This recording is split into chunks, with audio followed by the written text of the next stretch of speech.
In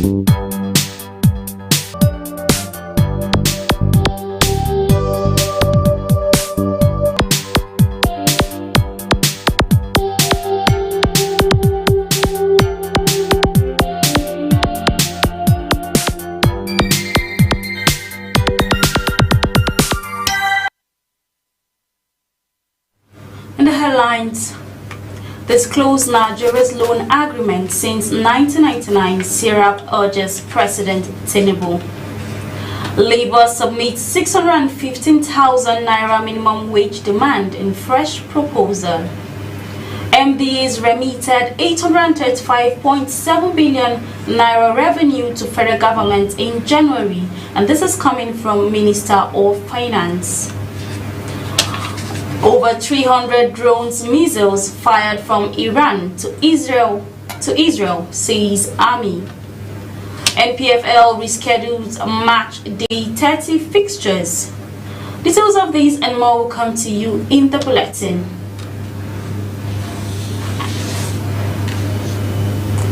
Hello, good afternoon and welcome to Liberty News. I am Mercy Queenom Franco, and now the news in full. The Socio-Economic Right and Accountability Project has urged President Bola Tinubu to disclose the agreement and spending details of loans obtained by the administration of Nigeria's past president since May 1999. Syrup urged President Tinubu to direct appropriate ministries, departments and agencies to provide the organization with copies of the loan agreement obtained by the government of former President Olusegun Obasanjo and Umaru Yar'Adua, Goodluck Jonathan and Muhammadu Buhari. This was disclosed in a statement issued by the organization's Deputy Director Kolawole Oluwadare, which was made available to newsmen. Syrup is also seeking the spending details of any such loans as well as the interest and other payments so far made on the loans. Nigeria's four past democratically elected presidents include Obasanjo, who ruled for 8 years from 1999 to 2007. The organization stated that widely publishing the agreement would allow Nigerians to scrutinize it and to demand accountability for the spending of the loans. The organized labor comprising of the Nigerian Labour Congress and Trade Union Congress has demanded 615,000 naira as the new minimum wage for workers in the country. An impeccable source who is an executive of the organized labor told newsmen that the new wage of 615,000 naira monthly was reached after consultation by the NLC and the TUC. The source, who was a member of the subcommittee set up by the government to work on getting a new minimum wage for the country, however, said the wage might still increase following the recent hike in electricity tariff. Meanwhile, President Bola Tinubu, through the Vice President Kashim Shettima, had on January 30 set up a 37-member panel at the council chamber of the State House in Abuja, with its membership cutting across federal and state government, the private sector and organized labor. The panel was tasked with recommending a new national minimum wage. However, at the inaugural meeting of the panel, Shettima urged the members to speedily arrive at a resolution and submit their report early, as the current 30,000 minimum wage expired at the end of March 2024. Ajero had announced 1 million as the new minimum wage owing to the rising inflation in the country, which according to him had pushed many of his members into poverty.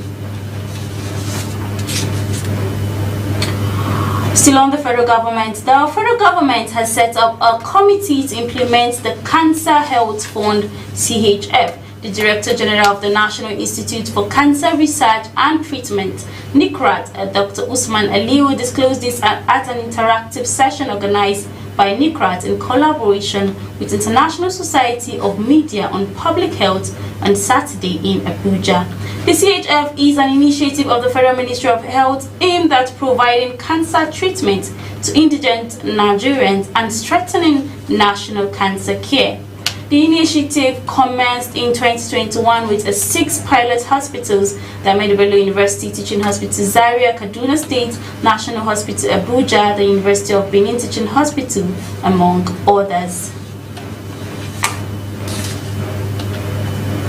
The federal government has said that about 85% of Nigerians still enjoying the electricity subsidy in the country, despite over 1 trillion naira that would be saved from the fresh tariff hike. He stated this in response to the continued reactions from Nigerians over the increment in electricity tariff recently announced for Band A customers by the Nigerian Electricity Regulatory Commission, (NEC). The NEC had on April 3 announced the tariff increment for Band A power consumers from 68 naira to 225 naira per kilowatt hour with immediate effect. The regulator had said the new tariff signified a removal of electricity subsidy for Band A consumers, who constitute about 15% of the total number of power users across the country. However, in a statement issued by the Special Assistant Media, Rabiu Ibrahim, on Saturday, the Minister of Information and National Orientation, Muhammad Idris, said 8 of the subsidy. However, in a statement issued by the Special Assistant Media, Rabiu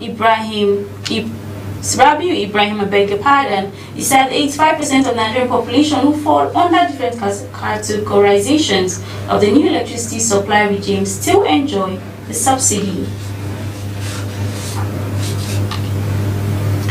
The Christian Association of Nigerian CAN yesterday joined the parents of the 91 captive students of Government Girls Secondary School Chibok, Borno State, in a pressing afresh for federal government intervention in getting them back home after 10 years. The National Director for Education, Youth and Women Development of CAN, Uzumba Nicodemus, in a statement in Abuja, sought the support of all Nigerians in demanding renewed action from government to reunite the girls with their families. The association asks government to mobilize all necessary resources, engage in relevant security agencies, and collaborate with international partners to secure the release of the captives without a further delay.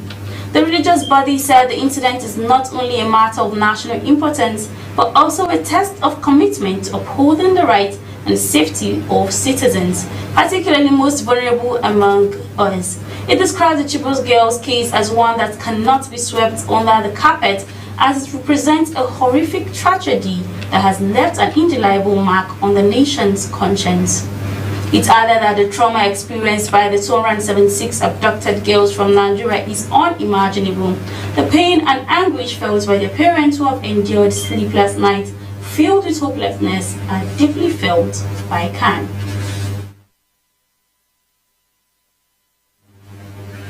The Yoruba Nation campaigner Sunday Adeyemo, popularly known as Sunday Igboho, has condemned the invasion of the Oyo State Government Secretariat Agudi in Ibadan by some unscrupulous persons on Saturday. The first statement on Sunday in Abuja through his lawyer Pelumi Igboho, the associated agitators, Igboho, who restated his stance for non-violent and peaceful agitation, condemned the attack by the aggressors in strong terms. He said the attack by some persons on the Oyo State Government Secretariat Agudi is condemnable and criminal. The act by the aggressors is against a non-violent and peaceful stance for self-determination. The authorities have taken up the matter, and civil disturbance and vandalization of any kind should not be tolerated. The news is coming to you on Liberty Television, and still to come.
back from that short break, and if you're just joining us, the news is brought to you on Liberty Television.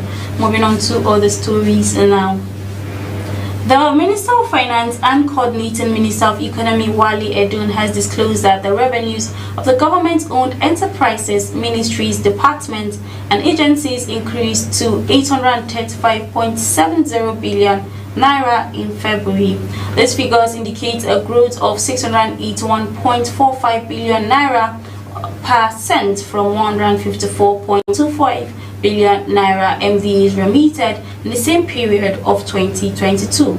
The minister stated this during a representation entitled Restructuring the Economy for Growth, Investment and Climate Resilience Development, delivered at the Lagos Business School Breakfast Club, which was obtained by Newsman. Edun said the government had automated a 2-time daily sweep of 50% of MDAs and GOEs internally generated revenue since January 2, 2024, leading to more remitted earnings. Recall that in December 2023, the federal government, through the Ministry of Finance, directed all MDAs to remit 100% of their internally generated revenue to the sub-recurrent account, which is a sub-component of Consolidated Revenue Fund. The government, however, stated that in the circular that the directive was to improve revenue generation, fiscal discipline, accountability, and transparency in management of government's financial resources and prevent waste and inefficiencies. Moving on to foreign news. Thousands of people in Niger's capital on Saturday protested for the immediate departure of U.S. soldiers from the north after the military junta in Niamey said it was withdrawing from military agreements with Washington. Following a July coup, the West African country said in mid-March that the 2012 cooperation agreement had been literally imposed by the United States. Students and several prominent figures from military regime were amongst the crowd in front of the National Assembly headquarters in Niamey. French troops were expelled at the end of 2023, but about 1,000 American soldiers remain based in Agadez City in the north. Flags from Burkina Faso, Mali, Niger, and Russia were visible, but organizers asked demonstrators to refrain from slogans insulting the U.S. or burning its flags. In March, Niger joined neighbors Mali and Burkina Faso in the creation of a joint force to battle the long-running jihadist rebellions raging in the three nations. The three countries have turned their backs on former colonizers, France, and strengthened their ties with Russia.